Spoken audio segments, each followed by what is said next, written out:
My goodness. What's happened to you? Are you lost? This place hasn't exactly been the safest ever since the king's sudden passing.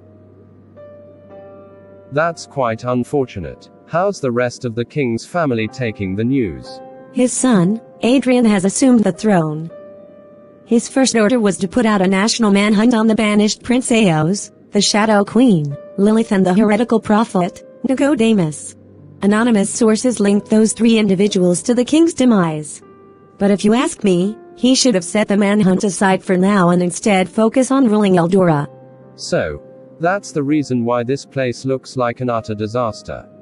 Well, mercenaries, bounty hunters and assassins are searching far and wide for both Eos and Nicodemus. The promised 5,000 gold pieces and guaranteed noble status is quite the promising reward. They're a bunch of scavenging hyenas if you ask me. Willing to kill just to climb the hierarchy. The morality of people is rather questionable. I see.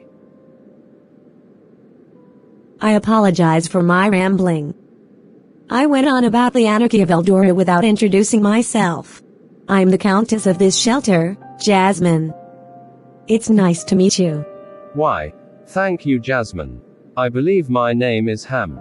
I really wish I could tell you more about myself, but ever since I regained consciousness, my memories are all over the place. Goodness, are you perhaps a survivor of the previous war? According to the reports, many Eldorian soldiers perished in Drakonisia. It was a great tragedy. That really sounds plausible. When did the war take place? Let's see. I believe it was about 2 months ago. Jasmine, I believe I might be a survivor. That's when I regained consciousness. I believe there was a massive explosion, then everything went blank.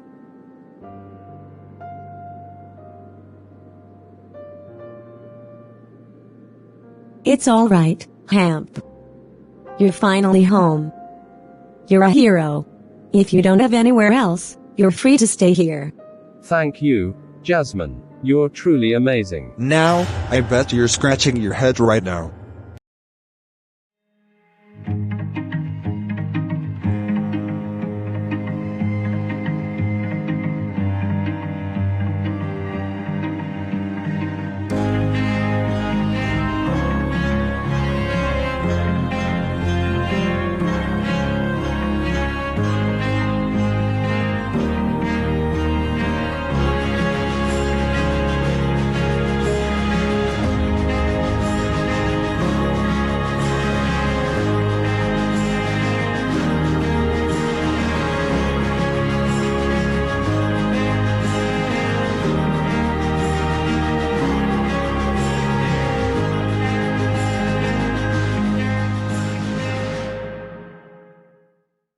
I'm sorry, Mr. Hernandez.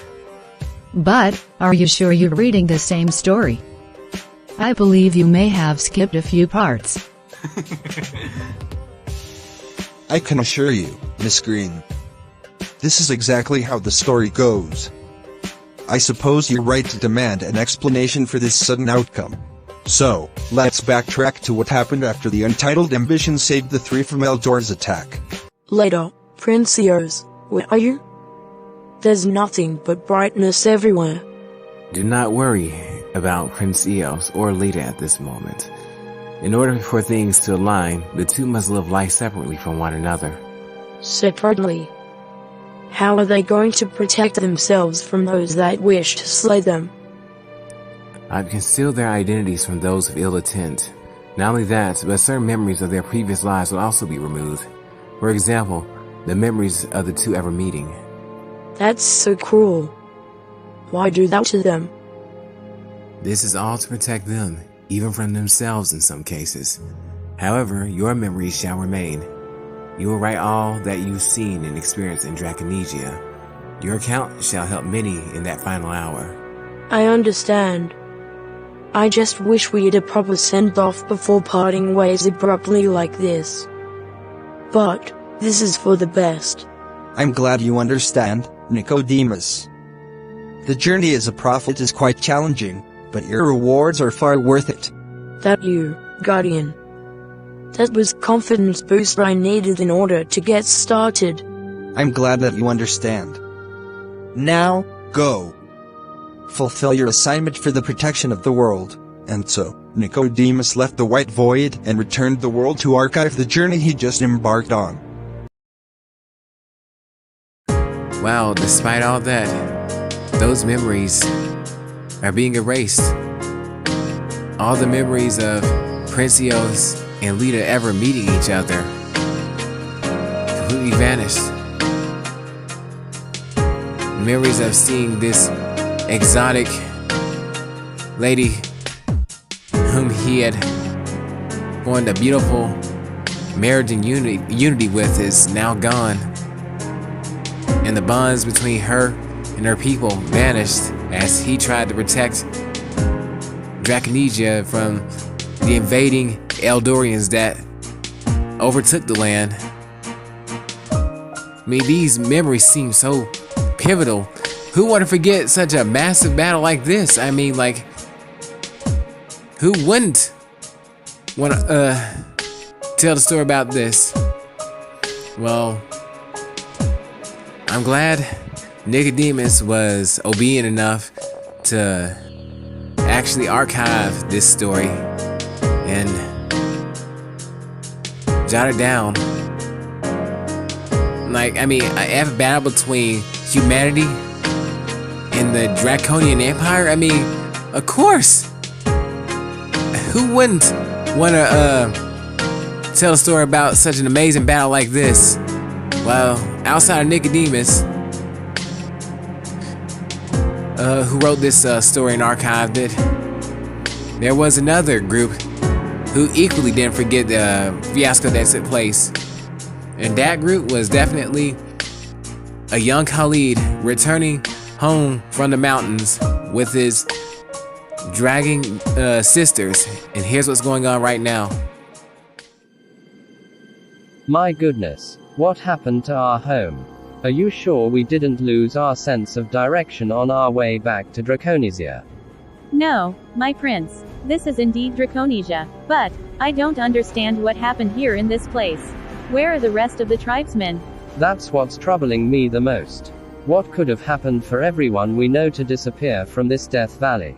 Hey, look over here. I've found something unbelievable. Fafnira, it's you. What did you find over there? It's a crystallized draconic stone, and a large one to say the least. It's safe to assume that this one belonged to your father. No. Father, what happened to you? Fafnir then hands Khalid the draconic stone in order to examine the remnants of his father. However, after touching it, this happened. What's going on? And how on earth did I end up in a place like this? Son, it's me. There's something I must tell you. Father, this is horrible. Who or what did this to you? The humans have taken everything from us, from our lands, resources, and even our very own lives. How? How on earth could this have happened? That greedy king and his crusaders were to blame for this invasion. They had strange weapons prepared solely to eliminate our kind. Look for the man, the crusader Hemp. He brought those forces here. Those dreaded humans. They shall pay for their transgressions.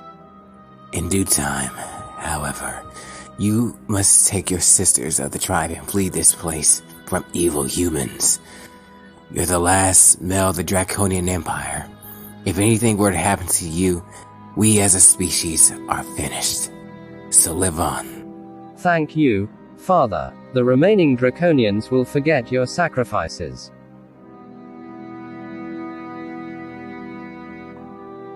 And so, Khalid returned from that dark void, with complete new insights on the matter at hand. Wait, is that Ignazia? Please, don't hurt me. Just let me go. Looks like we got ourselves a little survivor, sire. I must say, for a dragon girl, this one's pretty easy on the eyes. Indeed, she'd make a very exotic pet to showcase into this new land, Avalon. Avalon? What are you talking about? This is Draconisia. My father is king of these lands. Oh, you silly girl. Both of our fathers are gone. Now, it's only the survival of the fittest. This land here is the perfect spot to rebuild Eldora from scratch and turn this massive graveyard into a land of progress. The country, Avalon. It has a nice ring, doesn't it? No, that's terrible. This land is not yours to claim and rename. Here in Draconisia, if a man seeks to claim territories, he must defeat or slay the current leader in battle.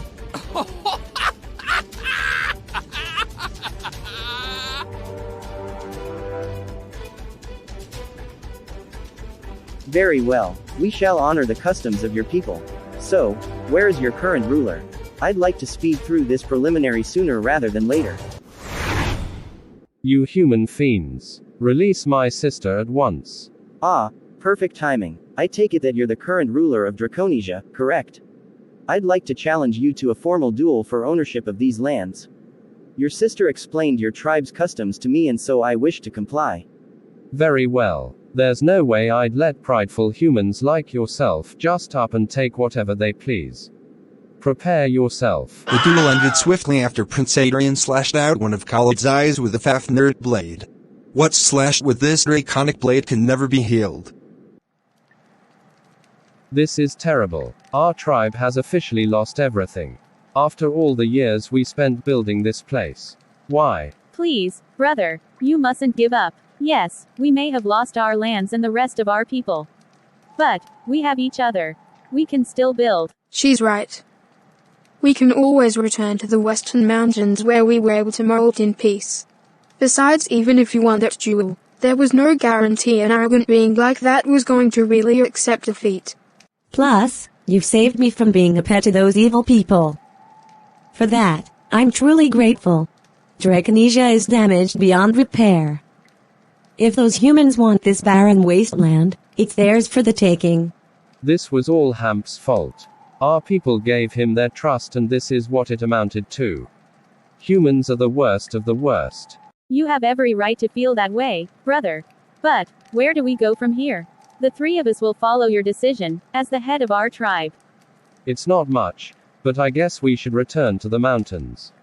We can at least recover and rebuild from there. And so, the remaining Draconians left Draconisia and relocated to the mountains to restart their lives. This time, they're doing it as far away from humans as possible. Whoa, Miss Green, I believe I just had an epiphany. That massive explosion that was sent to wipe out Draconisia was actually the supposed meteor site where Avalon was built. Incredible! Wow. That really is a lot to take in. Avalon was founded on land robbed from the Draconian Empire. That explains so much. It's like the more you read this story, the more it reveals even more hidden facts about how the world is set up. I can see why this tale was archived. Well, it was a good thing Rick had a partner who uncovered these archives. Otherwise, no one would have known. This here seems to be last few tidbits of the story. It explains what happened with Eos, Leda and Nicodemus after years had passed since that war.